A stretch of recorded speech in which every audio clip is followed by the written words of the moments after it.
Hola, muy buenas tardes. Bienvenidos a su programa Acción. Esta tarde tenemos el gusto de presentarles a Carlos Gutiérrez Medrano. Es el director general de MetaCube Entertainment con el tema Estrategias y retos de la industria creativa. Muchas gracias por acompañarnos y nuevamente bienvenidos.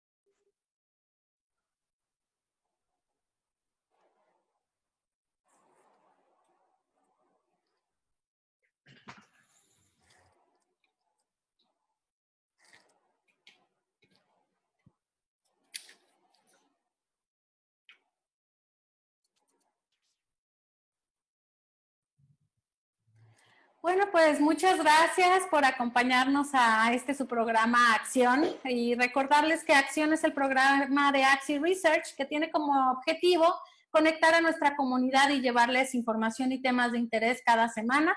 En este caso, esta semana tenemos a Carlos Gutiérrez Medrano, director general de MetaCube Entertainment, con el tema Estrategias y retos de la industria creativa. Muchas gracias, Carlos, por acompañarnos esta tarde. Gracias por darnos tu tiempo y por compartirnos todo lo que nos vas a mencionar esta tarde. Muchas gracias. Al contrario, Paola, muchas gracias por la invitación y gracias por considerar este sector como prioritario en la industria nacional. No, sí lo es, por supuesto. Y me voy a permitir, Carlos, leer una síntesis biográfica de toda tu trayectoria. Bueno, pues Carlos fue presidente de la Academia Jalisciense de Cinematografía, también presidente de la Asociación Mexicana de Productoras, Animación, Efectos Visuales y Multimedia. Él es egresado de la licenciatura en Diseño Gráfico de la Universidad Autónoma de Guadalajara, fundador y presidente de la empresa MetaCube, fundada en 2002 y especializada en tecnología, efectos visuales, animación, producción de cine y televisión, siendo la primera en Jalisco y semillera de compañías que ahora forman la industria de animación en el estado. Ha trabajado con productores como Grant Curtis, que es Spider-Man, y Roberto Gómez Fernández, hijo de Roberto Gómez Bolaños, Chespirito, con el cual ahora está produciendo la película El Chapulín Colorado. Ha generado numerosos proyectos comerciales, desde videoclips y spots televisivos para marcas reconocidas, hasta la creación de efectos visuales para cortometrajes y largometrajes. Forma parte de CANIETI, la Cámara Nacional de la Industria de la Electrónica y Tecnologías de la Información, y por segunda ocasión como vicepresidente nacional de medios interactivos. Bueno, ahí compartimos también en CANIETI Occidente, ahí es donde tengo el honor de compartir una vicepresidencia también en CANIETI Occidente con Carlos. Está enfocado a la promoción y desarrollo de la industria de la animación, efectos visuales y multimedia. Él es director de fue director de Ciudad Creativa Digital del 2015 al 2019, director y productor ejecutivo de la película animada 3D, Día de Muertos, recientemente estrenada en México y en más de 30 países, ganadora de los premios Canacine a lo mejor del cine mexicano como mejor película animada y logrando posicionarse dentro del top de 10 películas más taquilleras del cine mexicano en 2019. También ha sido seleccionada en competencia oficial en distintos festivales importantes de animación en el mundo y por su experiencia y conocimientos ha impartido diversas ponencias en eventos de prestigio internacionales. Carlos, toda una trayectoria. La verdad es que intenté hacer una síntesis de toda la trayectoria, gran trayectoria y experiencia que tienes en esta industria, y muchísimas gracias por acompañarnos esta tarde y por darte el tiempo de compartir con nosotros.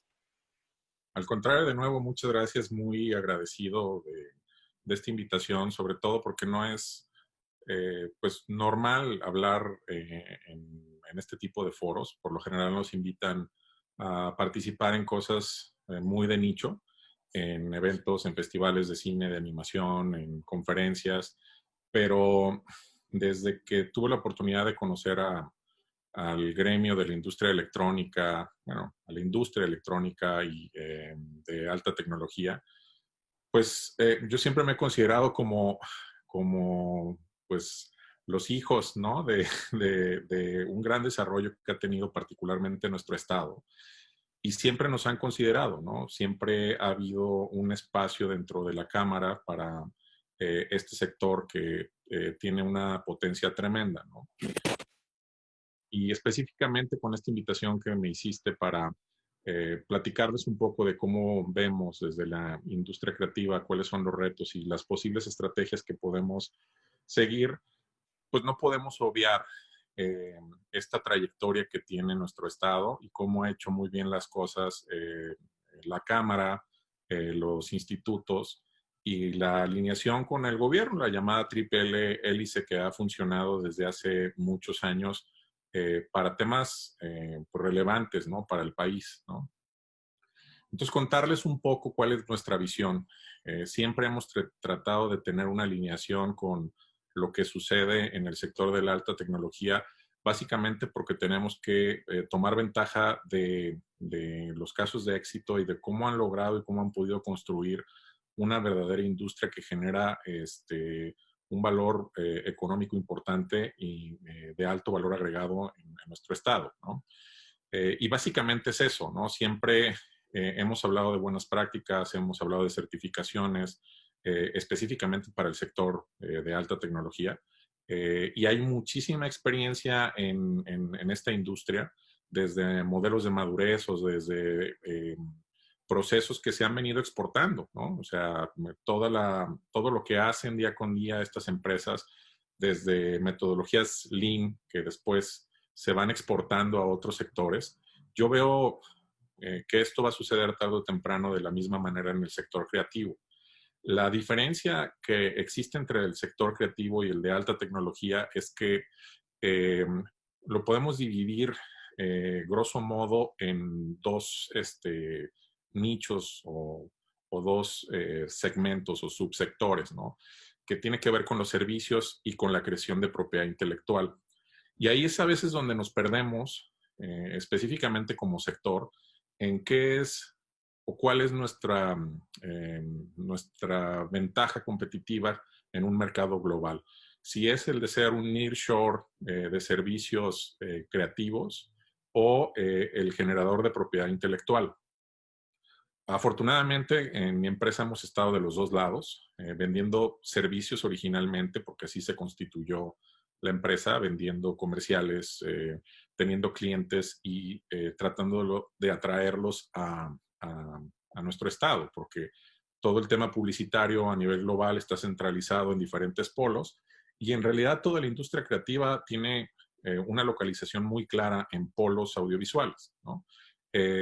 Uno de ellos es Nueva York para todo el tema de publicidad.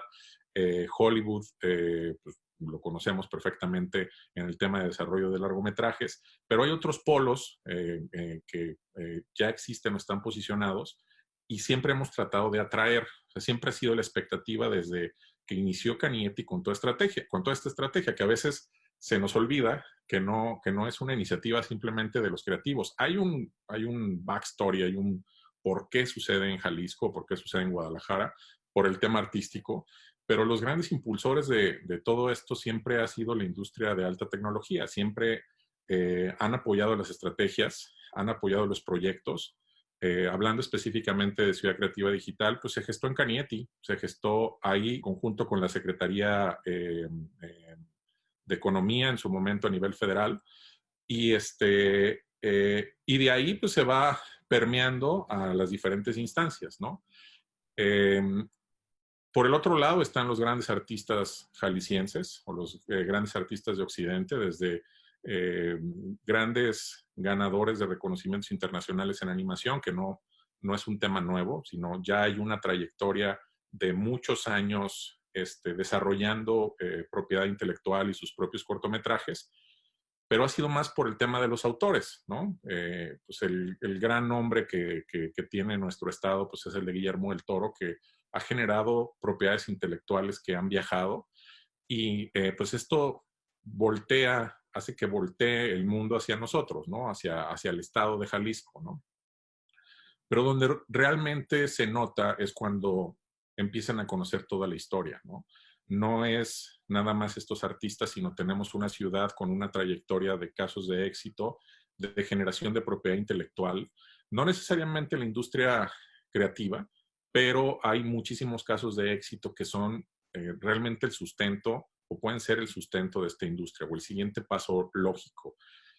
Y a partir de este contexto de que iniciara Kodak, que tuve la gran oportunidad de colaborar con el exsecretario Jaime Reyes en la estrategia de Ciudad Creativa, pues yo siempre les decía que pues, no teníamos mejor punto de anclaje que la industria electrónica para poder de ahí catapultar este nuevo sector. Pero como está dividido en estos dos subsectores, ¿no? Macro subsectores, porque de ahí podemos partir hablando de cosas mucho más específicas como la animación, efectos visuales, videojuegos, etcétera. Si lo dividimos en servicios, si lo dividimos en propiedad intelectual, me remito a lo que dije en un inicio, nos empezamos a perder. ¿Qué es lo más importante?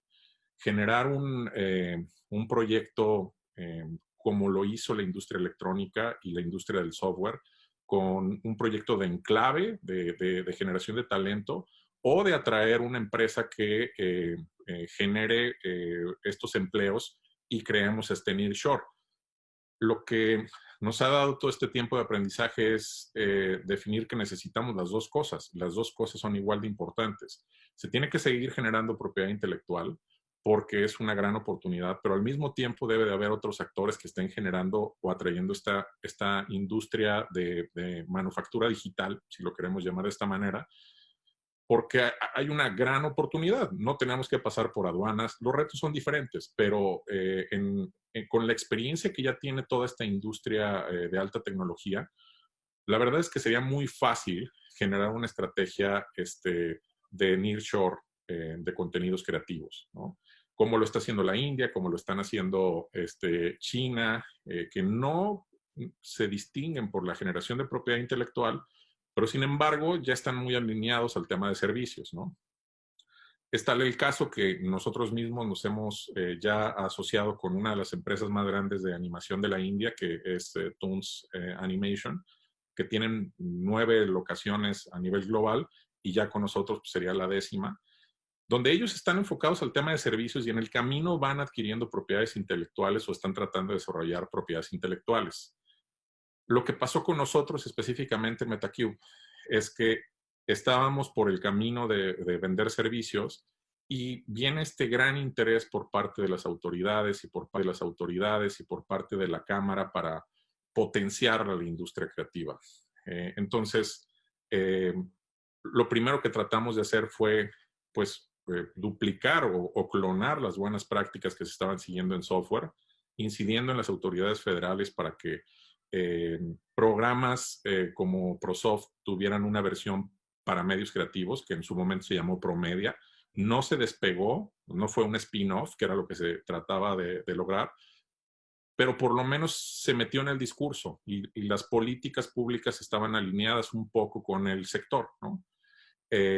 Siempre lo hemos intentado. A veces es muy difícil explicar lo que representa el sector creativo por esta división que he mencionado ya 3 veces.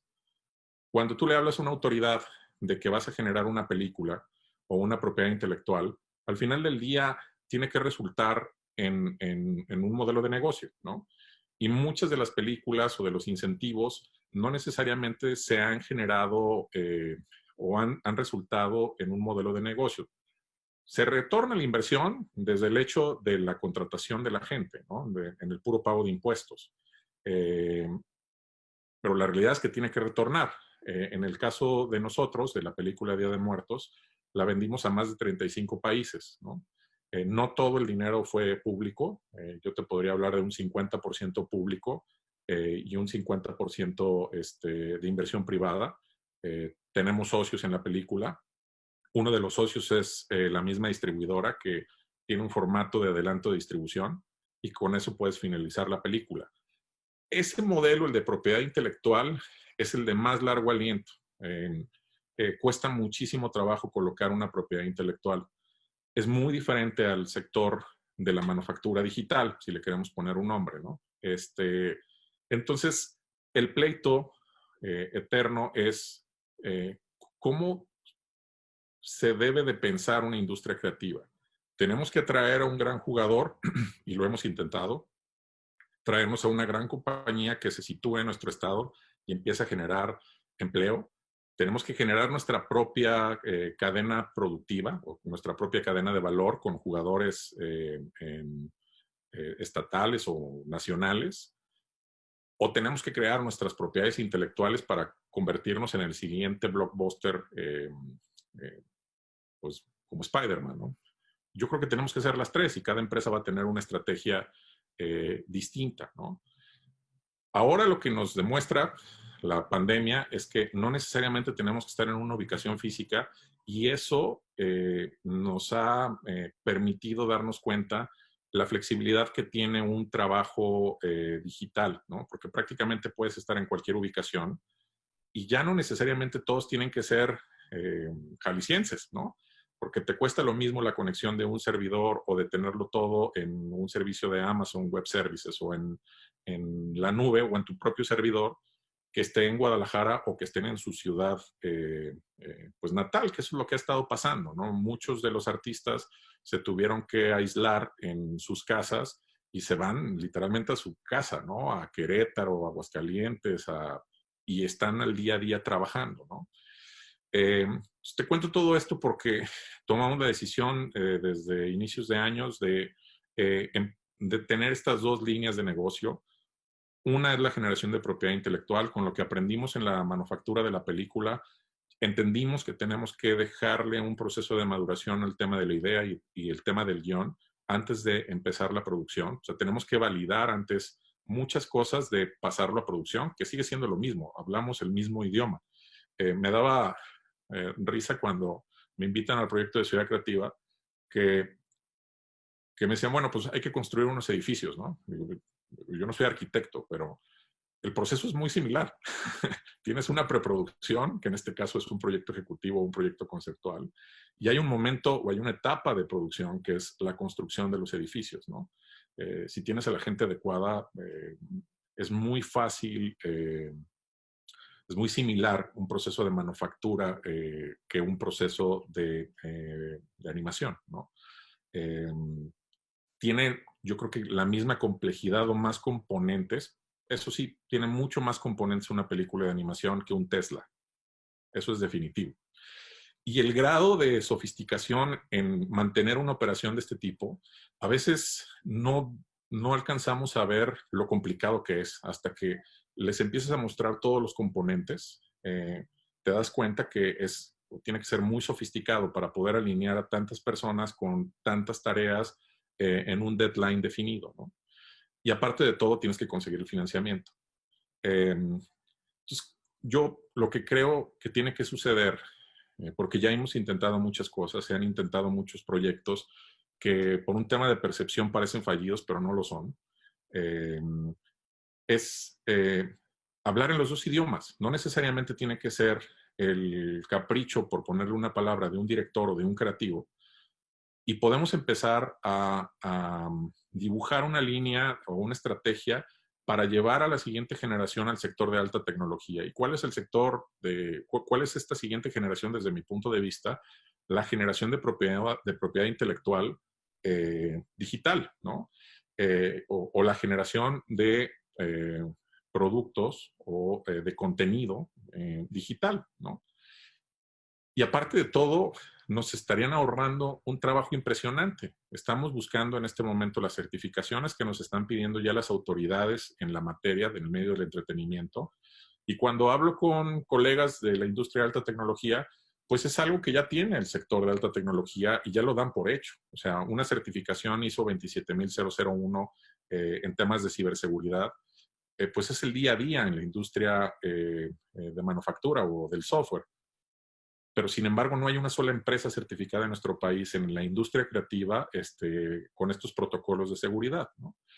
Entonces, a partir de enero comenzamos con todo un proceso de revisión de estos protocolos de seguridad. La empresa con la que estamos asociados en la India tiene estas certificaciones pero cualquiera del ecosistema de alta tecnología las tiene, pero no hay una sola en México, ¿no? Es más, me atrevería a decir que no hay una sola en América Latina.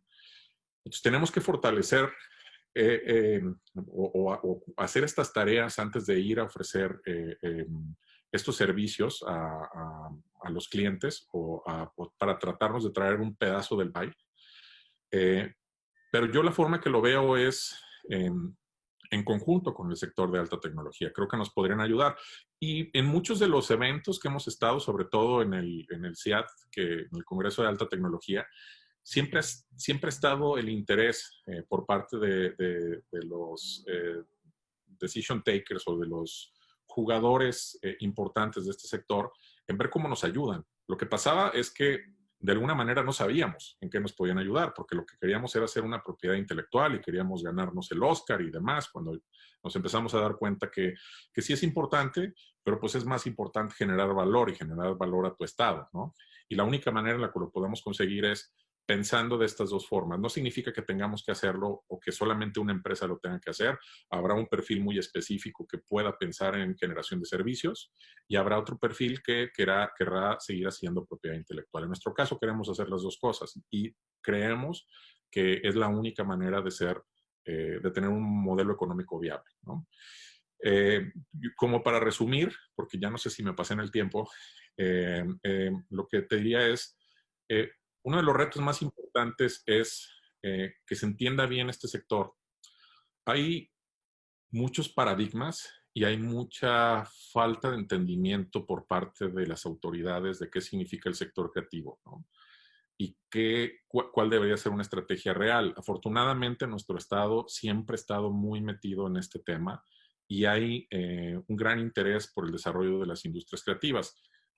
El tema es que si le preguntas al Banco Interamericano qué es el sector creativo, entra todo: teatros, danza, cine,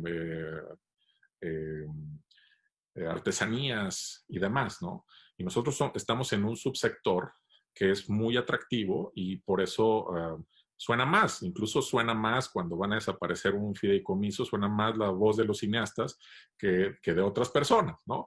Entonces hay que aprovechar eso, pero del otro lado, lo que yo creo que es muy, muy importante es que empiecen a entrar más jugadores, que vean esto como una industria y que estos jugadores que ya tienen la experiencia en otras industrias entren a este nuevo sector y lo tomen, agarren el ownership y digan, realmente podemos convertirnos en un polo de desarrollo, que era lo que se buscaba o lo que se busca con Ciudad Creativa Digital, ¿no? Pero a veces nos tardamos más en la gestión y en la comunicación y en el entendimiento que realmente en ejercer acciones, ¿no? Uno de los retos es ese. El otro reto es el capital humano. Necesitamos seguir formando gente. Necesitamos sí o sí tener incentivos. A veces nos pasa que nos tachan y nos siguen tachando y nos seguirán tachando de estar pidiendo incentivos. Pero no hay otra forma cuando hay una falla de mercado. Somos el país a nivel global cuarto en venta de boletos de cine y estoy hablando simplemente de una ventana de exhibición. Pero no tenemos acceso a ese mercado. Representamos el 6% de la taquilla nacional y no necesariamente es por un tema de calidad. Ahí hay un gran problema, ¿no? Oye, tu película no se ve igual que la de los Avengers. Pues sí, porque no nos costó lo mismo, ¿no? Pero si empezamos a ver a otros países, ni siquiera otras voces a nivel interno, te empiezas a dar cuenta cuál es la estrategia clara de cada país para el desarrollo de la industria creativa o del sector creativo. Y es muy simple. Cuando tú le preguntas a una autoridad, por ejemplo, de Montreal o de Quebec, te va a decir exactamente cuál es su estrategia y te va a decir cuáles son sus incentivos y dónde están localizados, ¿no? Cuando tú le preguntas a alguien en Colombia, sabes exactamente cuáles son sus incentivos. Cuando le preguntas a alguien en México, difícilmente te van a saber decir cuáles son los incentivos para el sector creativo. Porque, de nuevo, son percepciones. Es que no vale la pena apoyarlos de forma directa porque las películas no se estrenan. Pero habría que entender por qué no se estrenan. Habría que entender esa cadena de distribución. Habría que entender muchas cosas antes de quitar los incentivos. Yo estoy de acuerdo de que se puede hacer de una manera mucho más efectiva, Pero si queremos crear efectivamente propiedad intelectual, tendríamos que enfocarnos en el tema de incentivos. Si queremos hacer esto como una industria nearshore, como una oportunidad para atraer al mercado internacional, tenemos que hablar de competitividad. Y la luz nos cuesta más cara aquí que en Estados Unidos. El capital humano no está suficientemente formado. Y si tú le preguntas a un productor americano, lo primero que te va a preguntar es cuál es el incentivo de tu país para que yo vaya a hacer mi producción contigo. Quitando todos los temas que tenemos que luchar, los temas de seguridad, los temas de la percepción, me van a secuestrar, mi información se va a perder, que cuando les enseñas la industria electrónica de tu estado, pues ya no lo cuestionan, ¿no? Ya se dan cuenta que se pueden hacer las cosas bien. Pero igual se pueden hacer en Canadá y allá les regresan el 70% de tax rebates o les regresan el 40% de los sueldos. Tienen un incentivo de nómina.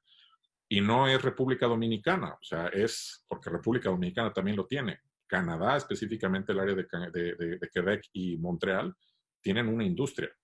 Si te vas a Vancouver, tienen un tipo de incentivos, ¿no? Entonces tenemos que luchar con eso y desafortunadamente lo único que nos queda como un valor diferenciador es el bajo precio. Entonces, entendiendo todos estos elementos, yo creo que lo que tenemos que hacer como industria es tener una reflexión seria, quitarnos de percepciones o sesgos que existen en diferentes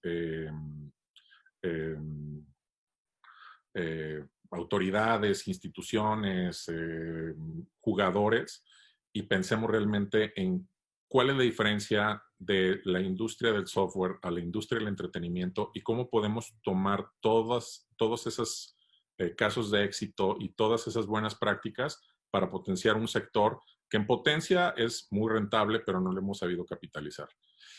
Ese es como un resumen de las horas que nos podríamos poner a platicar de la industria creativa y del potencial que tiene nuestro estado particularmente. Pero, híjole, no sé si ya me pasé. No, no te preocupes, Carlos, este es tu programa, yo te lo decía. La verdad, sumamente interesante todo lo que nos comentaste, o sea, digo, este porcentaje, que el 6% de taquilla es nacional, que es un porcentaje, digo, muy revelador, ¿no?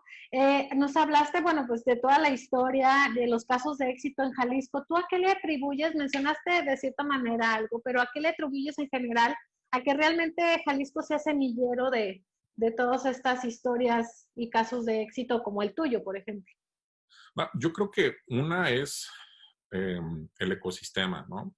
Si bien no somos una industria relevante en términos de facturación o de número de empleos, es un fenómeno el propio hecho de estar en Guadalajara que empieza a permear. O sea, si hay una industria de alta tecnología y luego los símbolos que nosotros vamos generando que luego se nos olvidan. Pero en el momento que estuve colaborando con Grant Curtis, que era el productor de Spider-Man, se sorprendió porque había en la entrada del aeropuerto, no sé por qué lo quitaron, pero había un letrero que decía México Silicon Valley, ¿no? Entonces, esos decretos que hemos hecho, que nos han funcionado para que la industria de alta tecnología se posicione, no solamente por el símbolo, sino porque realmente representa todo el gran esfuerzo y todo el éxito que ha logrado posicionarse este sector en México. Vives en Guadalajara y la gente se le empieza a creer. Dicen, bueno, aquí está Intel, aquí está IBM, aquí está Hewlett Packard, ¿por qué no puede estar Pixar? ¿No? ¿O por qué no puede estar Ubisoft? ¿O por qué no puede estar, o por qué no puedes crear tus empresas? ¿No? Hemos intentado hacer este tipo de cosas en otros estados y aunque hay mucha creatividad, hay mucho interés, no tenemos esto en otro lugar. O sea, no es gratuito que hayan escogido Guadalajara para ser la sede de Ciudad Creativa, ¿no? Eso ligado a otro pie fuerte que tiene nuestro estado, que es el Festival de Cine de Guadalajara, y lo que ha dejado el Festival de Cine, incluso la Feria del Libro, en la mente de los jaliscienses, poco a poco, pues nos hace soñar y hace que nos creamos que podemos hacer las cosas, ¿no? Entonces ya hay toda una camada de cineastas, ya hay toda una historia del cine animado en nuestro estado, que ya cuando hablan de animación en México y en América Latina saben que está en Guadalajara, ¿no? y empiezan a pasar las cosas, ¿no? Y se empiezan a ver más iniciativas y empieza a haber más gente, las universidades empiezan a tomar las cosas más en serio.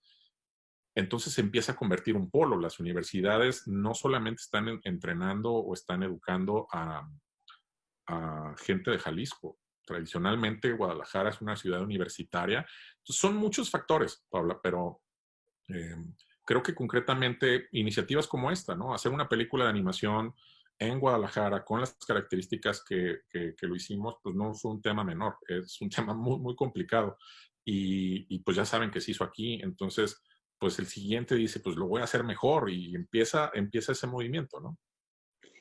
Oye, ¿qué nos puedes platicar? Digo, yo creo que te han hecho muchas entrevistas, pero ¿qué nos puedes platicar de esta experiencia, de lo que viviste haciendo, qué ha representado haber hecho, pues, Día de Muertos, ¿no?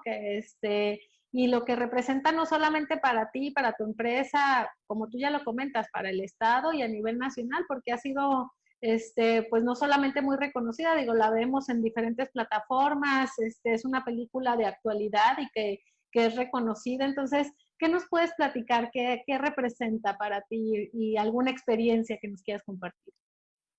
Híjole, fíjate que fue de esas cosas que nunca te imaginas lo complicado que puede ser. Inició con unas ganas de llevar tu cultura a- al mundo y en el camino te topas con la sorpresa de que te dice la mejor empresa de animación del mundo, no, no, no, yo voy a llevar esa historia al mundo, ¿no? Porque empezamos nosotros en 2007 registrando el guión, buscando los recursos. En 2012, finalmente, el IMCINE nos autoriza un estímulo fiscal.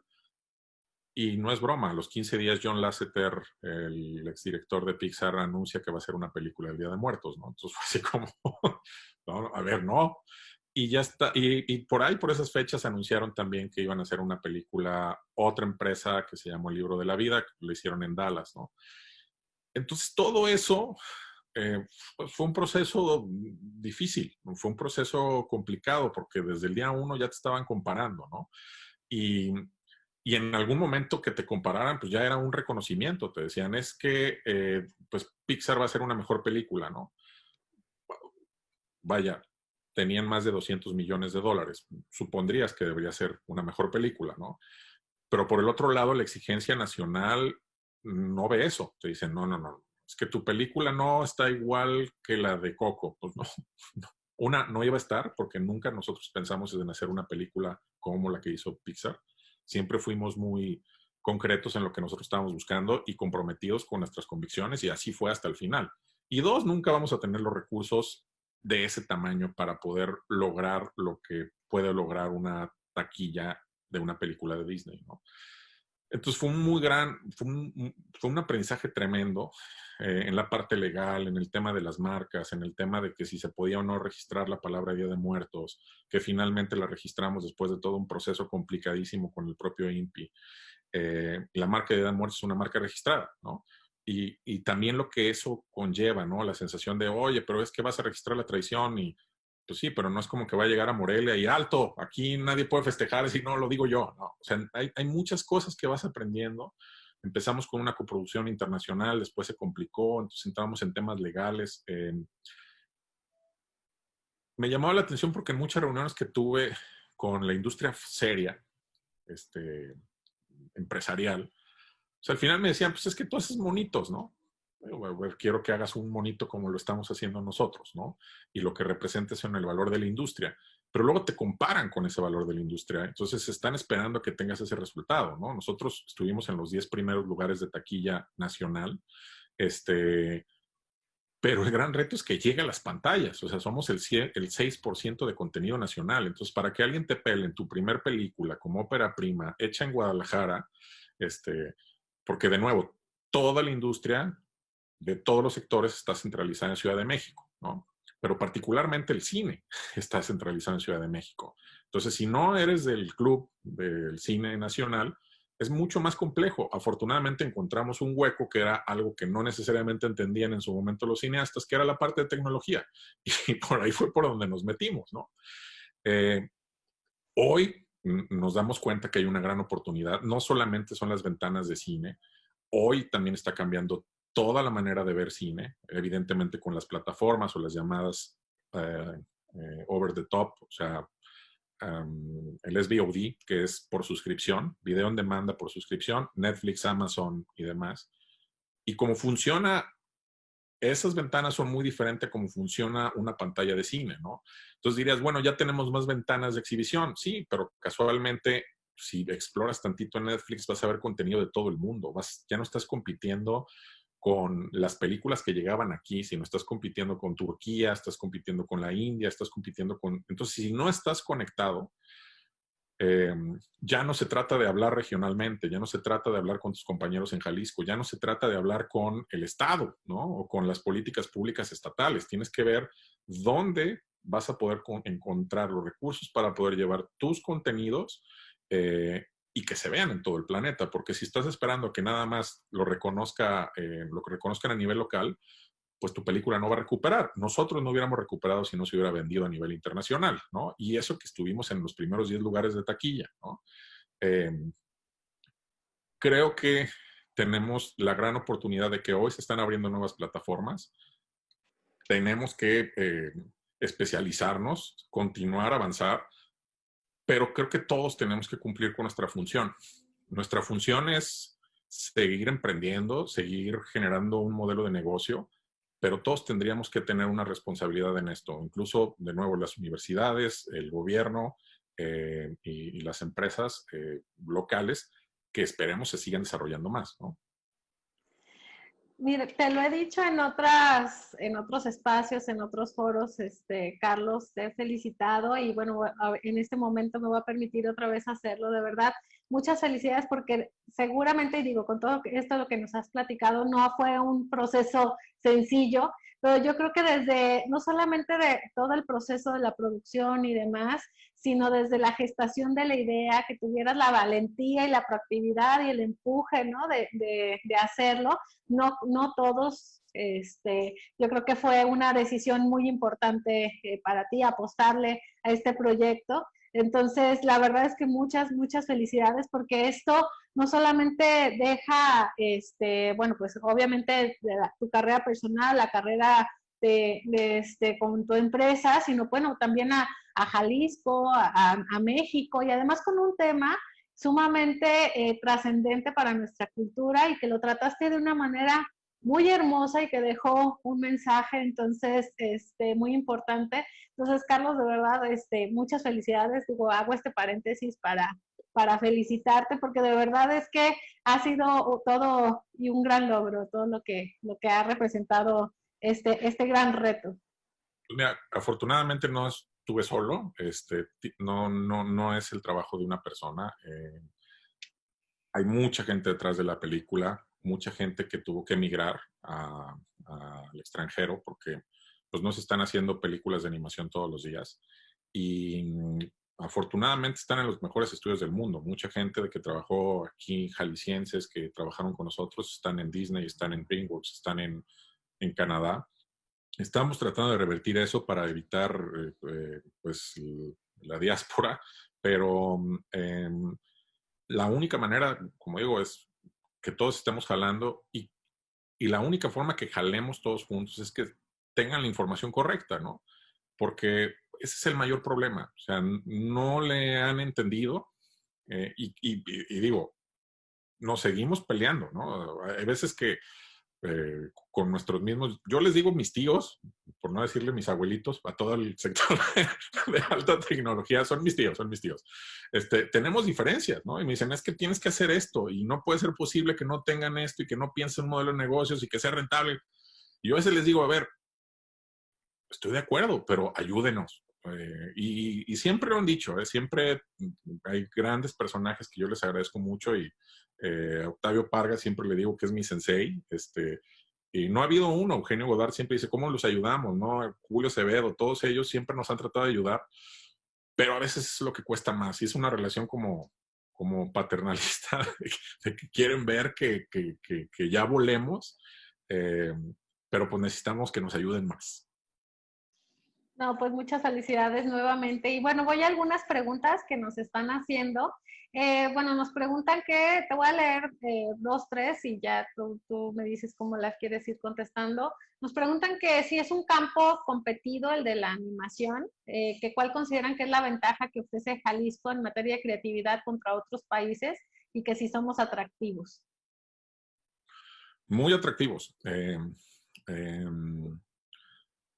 de nuevo, para poder desgranar bien la gran oportunidad, tenemos que dividir estas dos cosas, servicio o propiedad intelectual, porque en las dos cosas somos buenos, ¿no?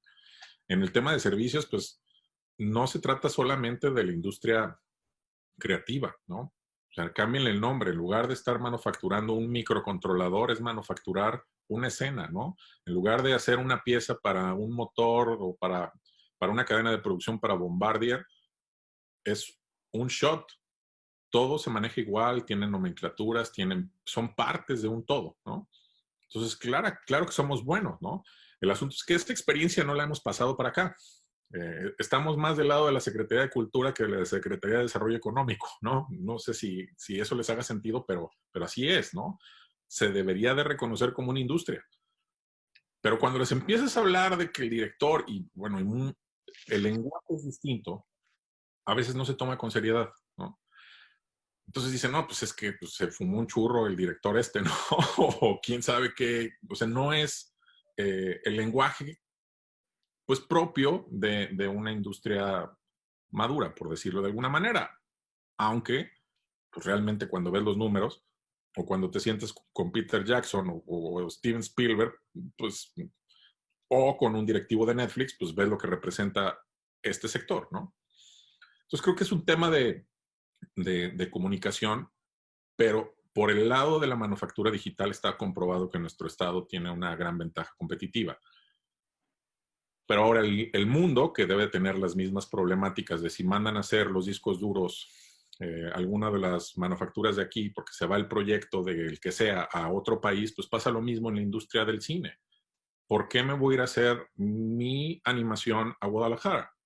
Entonces ahí es donde entra el tema de competitividad. Y ahí es donde tendríamos que pensar igual como pensaba Toshiba para manufacturar los discos duros aquí, por mencionar un ejemplo. Ahora, del lado de la creatividad, que es el tema de la propiedad intelectual, pues tiene que ver con muchas cosas, tiene que ver incluso con, este, eh, yo se lo atribuyo a la época de oro del cine mexicano porque lo que reflejaba básicamente era Guadalajara, ¿no? Siempre, aunque no las filmaran aquí, lo hacían en los estudios Churubusco, pero cuando nos presentamos en Estados Unidos decimos, all you know about Mexico is from my hometown. O sea, toda la cultura mexicana pues viene de donde somos, ¿no?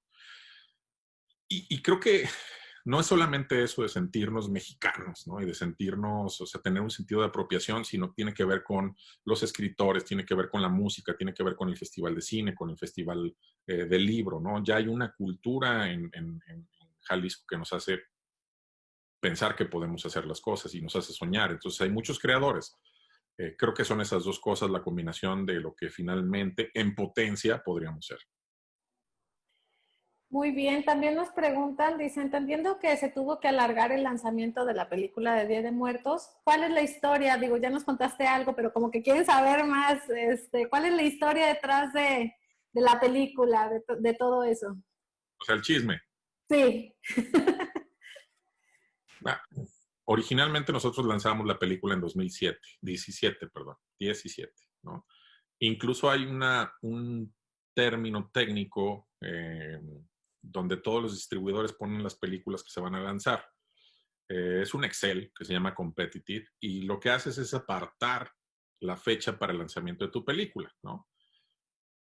Que ya cuando la lanzamos les voy a decir, porque cuando sale la película o sea, cuando sale la película de Coco en presentación, o sea, no el lanzamiento, sino que anuncian que van a hacer la película de Coco, pues tenías que lidiar no solamente con tu propio estado de ánimo, ¿no? Sino con el estado de ánimo de los 300 artistas que querían trabajar en Disney, ¿no? Pero que tenían que mantener pues ahora sí que la casta y decir, bueno, la tenemos que sacar, ¿no? Y les menciono esto porque en su momento, en algún momento en Facebook, pues yo puse una foto donde decía, yo nunca le he tenido miedo al coco, ¿no? Evidentemente haciendo referencia a la película de Disney, ¿no? Pues como para decir, a ver, no nos rajemos, tenemos que sacar esto adelante, ¿no? Y efectivamente no le tenía que tener miedo al coco, le tenía que tener miedo a Maléfica. Ahorita les voy a poner, les voy a decir por qué, ¿no? Entonces nosotros le íbamos a lanzar en 2017 y Disney dice, la vamos a lanzar en 2017 en Día de Muertos, ¿no? Ponemos en el competitive, la distribuidora pone la película el día que se iba a estrenar, que era una semana, un día antes del fin de semana del 2 de noviembre de 2017. Entonces Coco se pone una semana antes, ¿no?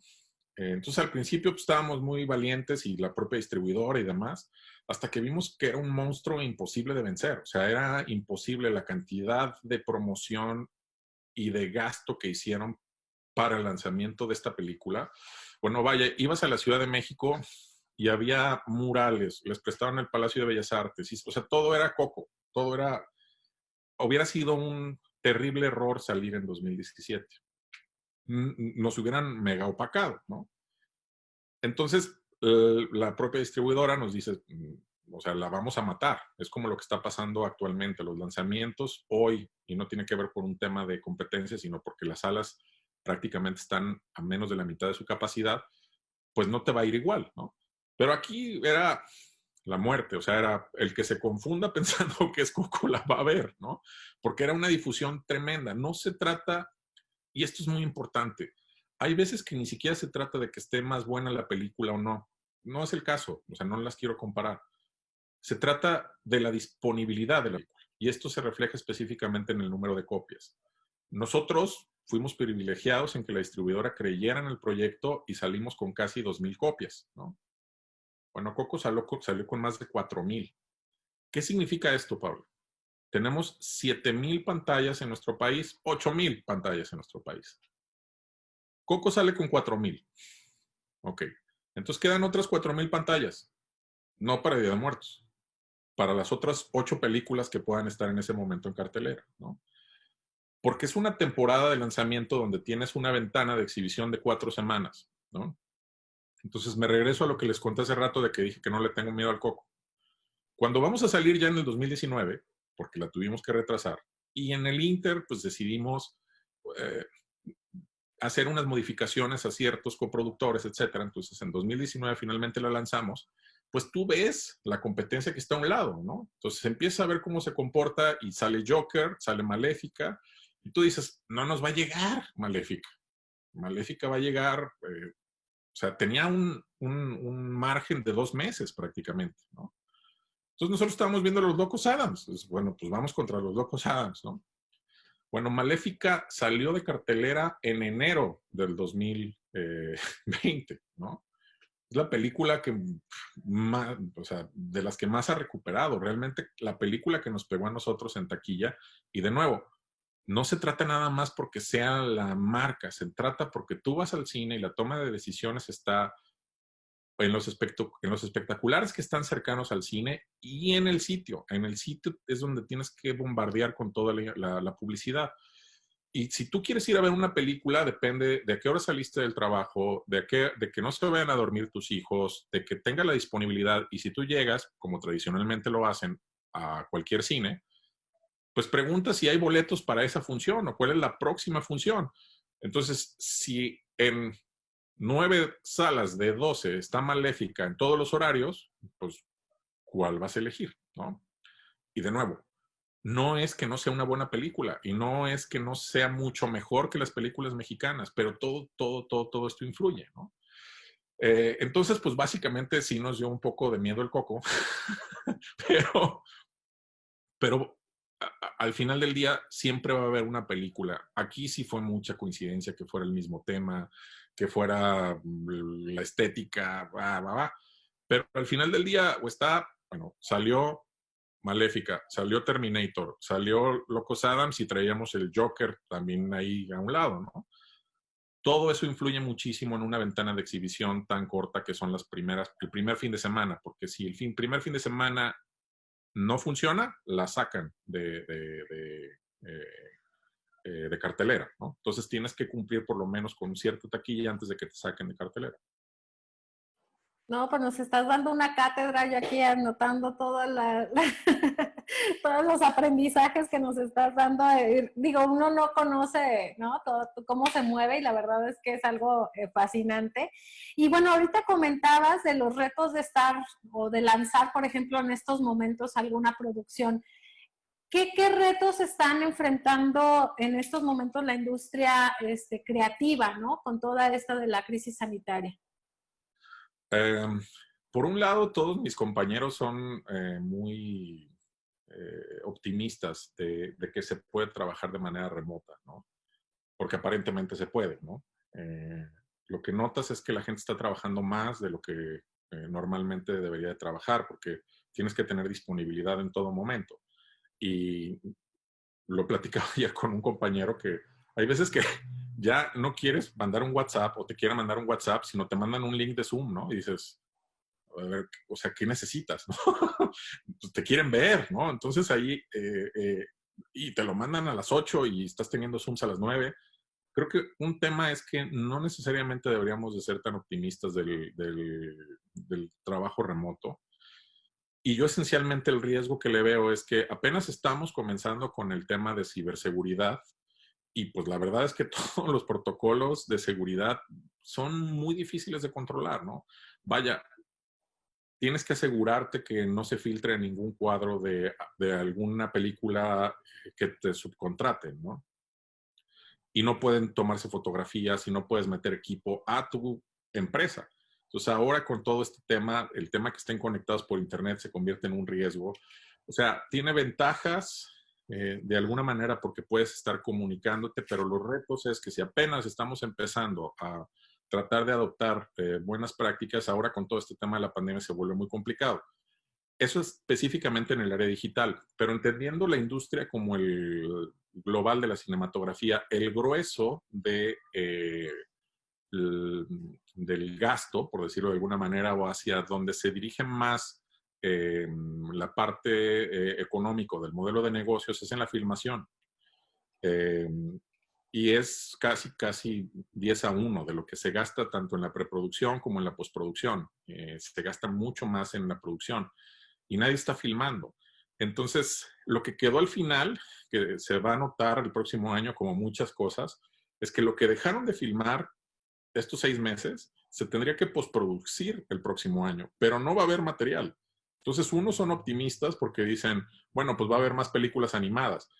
Y es muy chistoso porque empiezas a ver videoclips que los hacen animados, ¿no? Y empieza mucha gente, oye, anímame tal cosa y hazlo en animación porque no se puede filmar. Y porque los protocolos rigurosos en contra de esta, para abatir o mitigar el tema de la pandemia, son muy caros, son extremadamente caros no es lo mismo tener una grabación de 3 personas para hacer un documental que tener 200 personas en un lugar con actores, con la seguridad que eso implica. Se ha hablado mucho de que hay actores que tienen aseguradas las piernas, cosa que es cierto, ¿no? Ahora, imagínense en un tema de pandemia, se vuelve muy complicado. Vaya, para no irnos tan lejos, se acaba de cancelar una producción que inició su rodaje, que era la de Hernán Cortés, se canceló y eso era una inversión gigante. Se acaba de cancelar la serie del Hobbit. ¿Cuál es el presupuesto de la serie del Hobbit? Lo que factura el cine nacional, $1,000 millones que se acaban de cancelar. Eso le afecta a toda la industria, y no solamente a la industria de Hollywood, a los proveedores, a los que lo mandaban a Londres, lo que lo mandaban a Londres bajaba a la India y luego nos llegaba de rebote. Todo eso finalmente va a afectar el próximo año. Híjole, de hecho ahorita que estabas mencionando de animar, a mí me tocó una cuestión muy curiosa, estaba viendo también una serie de Blacklist y tuvieron que hacer el último episodio, meterle animación a los personajes para poder terminarlo y sí están migrando entonces algunas opciones, ¿no? Hacia esos destinos. ¿Y cómo tú ves que están innovando, ya digamos que la industria cinematográfica, que toda se está yendo en específico a la animación o están parando o están innovando, están haciendo otras cosas? ¿Qué observas? Hay innovación en todo momento, porque también es una industria muy... invierte mucho en los temas de innovación, porque el espectador... A ver, la mayor crítica que tuve yo de mi película fue mi mamá, ¿no? O sea, y esa es la que te duele, ¿no? Porque es, oye, pero ¿por qué esa niña no? Todos somos expertos visuales, o sea, ya todos hablan los lenguajes, incluso eh, te dicen puntualmente qué es lo que le duele a la película, porque constantemente estamos expuestos a contenido y cada vez vamos a estar más expuestos a contenido.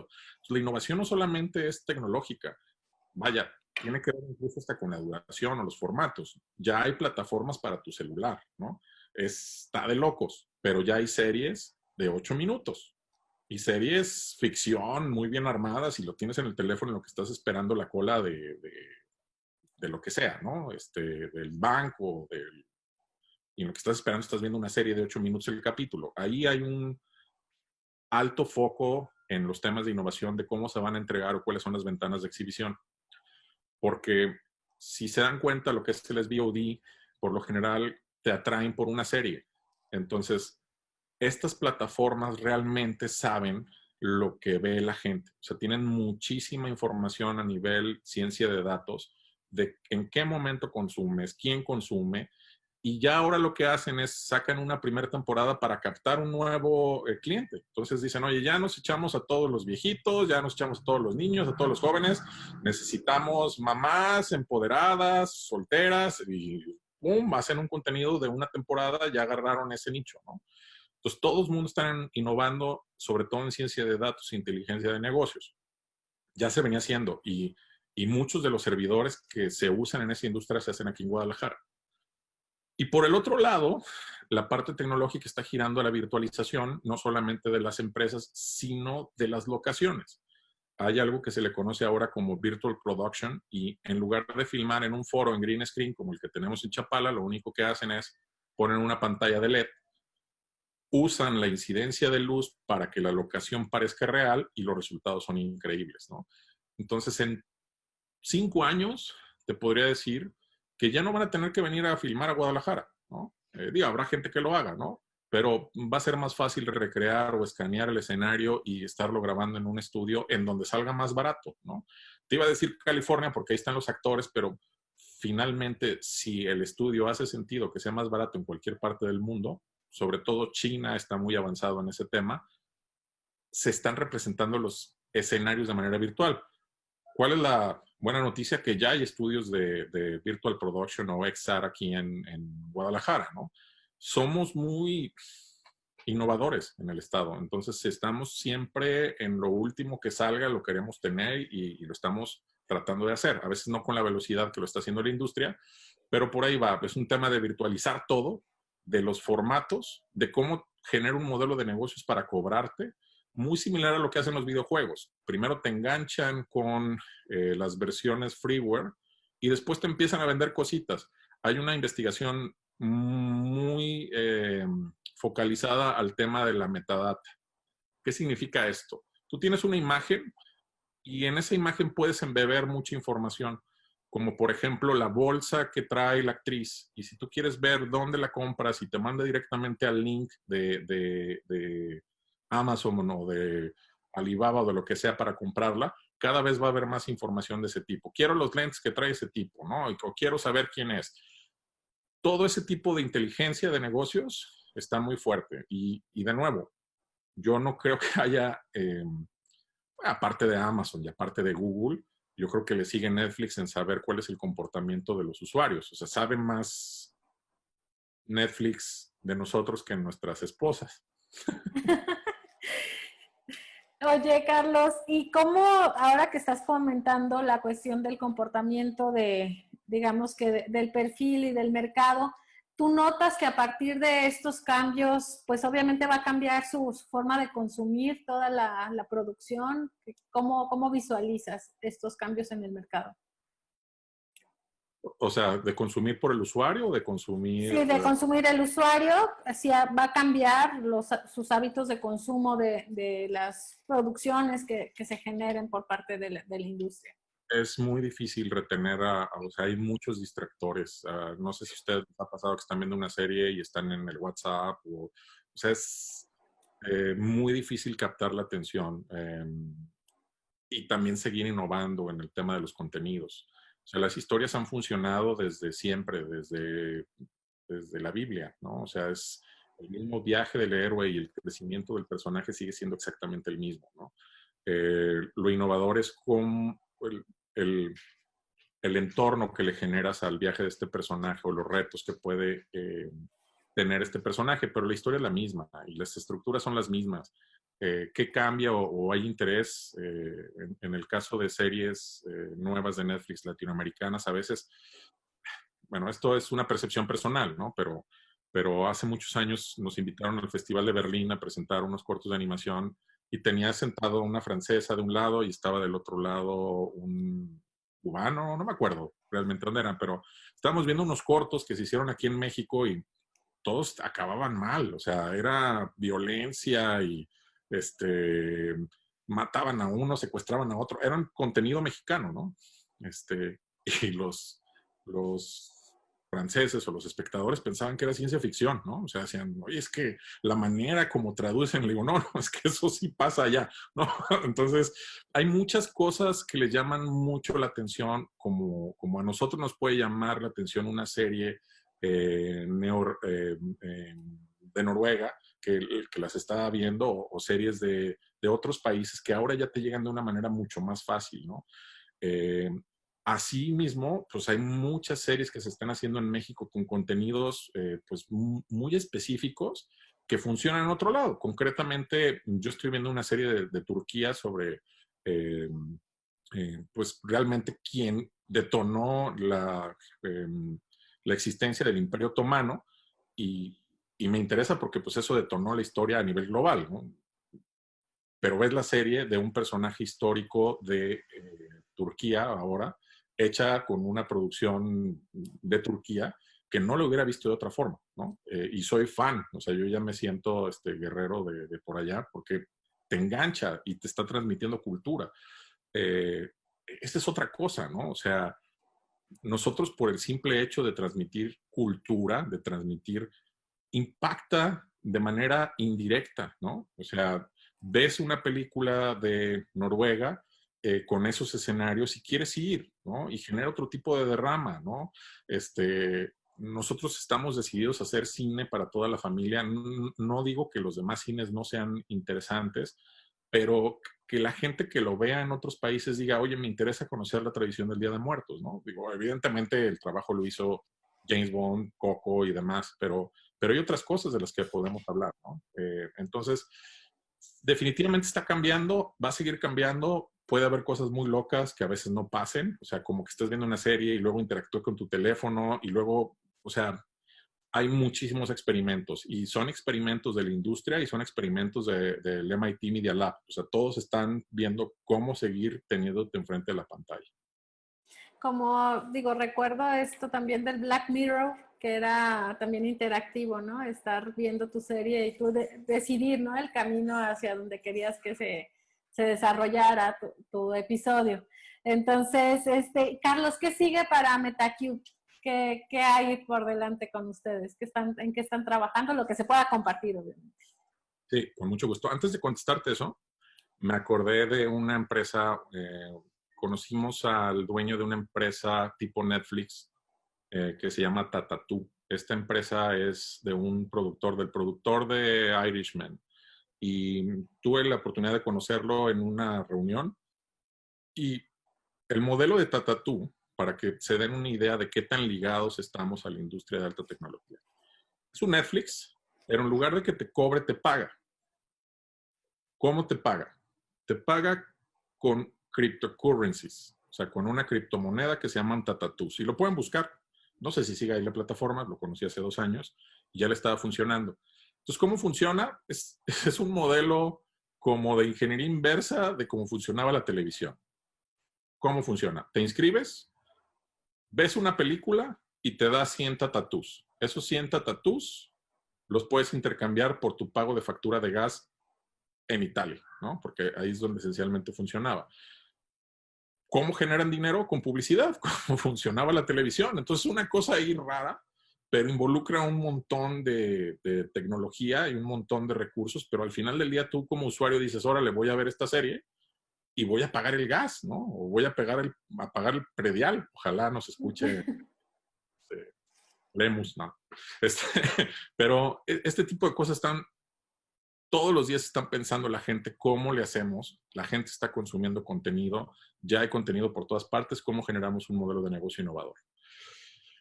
Eso era lo que quería decir. Y ahora, lo que estamos haciendo nosotros es, con lo que aprendimos, sabemos que no podemos estar generando simplemente propiedad intelectual y lo hacemos todos los días. Toda la semana lo que estamos haciendo es desarrollar 4 películas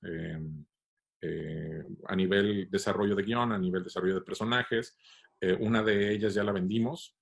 Es una película pues que nos encanta. Son unos pitufos versión mexicana que ya les contaremos. Tenemos ya pues, la adquisición por una empresa francesa para la distribución en Europa. Estamos trabajando con con el tráiler o teaser para que vean más o menos cómo va. Esa es una. Día de Muertos 2, que también ya tenemos por ahí interés de una empresa distribuidora asiática. Y 2 películas más, que esas sí no les puedo platicar, pero ya pronto les platicaremos. Entonces estamos en esa etapa de desarrollo y de forma paralela estamos ya vendiendo servicios nuevamente. Nos asociamos con un par de empresas locales para fortalecernos y con esta empresa en la India para tener un bandwidth mucho mayor. Entonces comenzamos con la producción de una serie de animación en coproducción pues con un coach muy conocido, todavía no les puedo decir porque pues, él, me imagino que va a ser el lanzamiento, y desarrollando propiedad intelectual nuestra. Paralelo, estamos haciendo toda la parte de servicios para tratar de generar este nearshore involucrando a más jugadores del sector, esencialmente con temas de certificación. Yo ya realicé un proceso como lead implementer de la ISO 27001, o sea, me estoy certificando yo para entender cómo funciona en la British Standard Institute y pues ya lo entendemos. Ahora vamos a pasar por todo este proceso de llevar estas buenas prácticas a las empresas, ¿no? Empezando por la nuestra para poder ser una opción para venderle a Netflix de manera directa o a Amazon o a Disney, Warner, quien quiera venir a producir a México. Perfecto, pues muchas felicidades nuevamente y bueno, pues muchas felicitaciones. De hecho, una es de Macamen, nuestra compañera vicepresidenta, dice muchas felicidades, Carlos, te viene esa trayectoria y siento mucha alegría por tus éxitos. Entonces, no, pues muchas felicidades y muchas gracias, Carlos, por tu tiempo. Me voy a quedar nada más una última pregunta que se la realizo a todos mis invitados. Es, ¿qué aprendizajes o qué rescatarías tú a nivel personal, si nos quieres compartir, y a nivel profesional, de todo esto que hemos estado viviendo con la crisis sanitaria, con la pandemia? ¿Qué rescatarías o qué aprendizajes te dejan? Pues que aprovechemos el tiempo, ¿no? A veces, y que hagamos lo que realmente queremos hacer. Digo, a mí a nivel personal me ha servido mucho haber hecho una pausa para entender muchas cosas que quieres hacer y luego dices, después lo hacemos o no les das prioridad. Pues fue una pausa, ¿no? Ya veníamos trabajando desde hace muchos años sin parar y ahorita que mencionas a Macame, pues es la madrina de toda la industria creativa del Estado, por lo menos, porque sin la labor que hicieron en el Cuesical con el doctor Medina, pues hubiera sido muy difícil que este sector siquiera empezara a pintar. Entonces ya veníamos trabajando desde hace mucho, traíamos la película, me invitó el secretario Reyes y Francisco González a participar dirigiendo Ciudad Creativa. Entonces sí queríamos hacer una pausa y la verdad es que te pones a pensar que pues éramos muy felices y no lo sabíamos, ¿no? Yo creo que vamos a salir mucho más fortalecidos y claros de lo que tenemos que hacer como país, como individuos, como Estado, y no estar quejándonos, ¿no? De todo. Hay mucho por qué quejarse, y más ahora, hay muchísimo por qué quejarse, pero creo que también hay muchas cosas que podemos, de las cuales nos podemos sentir orgullosos. Yo me siento muy orgulloso de ser mexicano, de que me haya dado la oportunidad de mi país de poder hacer lo que me gusta hacer y hacerlo aquí, ¿no?